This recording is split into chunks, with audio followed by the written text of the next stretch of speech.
नमस्कार दोस्तों, हाल चाल भोजपुरी में एक बार फिर से आप सभी का स्वागत है।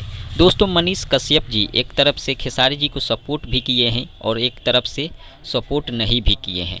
अब आप सोचिएगा ये कैसे। तो मैं आपको बता दूं, खेसारी जी का जो आज गाना स्पीड रिकॉर्ड भोजपुरी से जो गाना आया है, उस गाने को मनीष कश्यप जी अपने फेसबुक आईडी से शेयर किए हैं और उस गाने के बारे में कुछ बोले भी हैं। लेकिन एक तरफ से अगर देखा जाए तो खेसारी जी के बेटी के ऊपर मगहिया जवान और कुछ लोग मिलकर साजिश रचे हैं और बदनाम करने की कोशिश किए हैं। लेकिन अभी तक मनीष कश्यप जी इसके बारे में कुछ नहीं बोले हैं।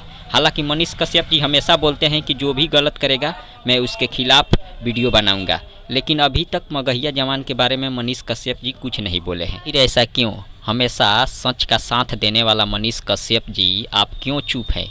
मगहिया जवान मतलब बहुत सारा उल्टा सीधा, आज से नहीं लगभग 2 साल से जब से भोजपुरी इंडस्ट्री में मगहिया जवान आया है, हमेशा खेसारी जी के साथ में ये लोग विवाद करते हैं, हमेशा कंट्रोवर्सी फैलाते हैं। लेकिन आज तक मनीष कश्यप जी आपने कुछ नहीं बोला है। आखिर ऐसा आप क्यों कर रहे हैं? आपको जवाब देना होगा और इसके बारे में वीडियो बनाना होगा। फिलहाल इतना ही, मिलते हैं अगले वीडियो में। धन्यवाद।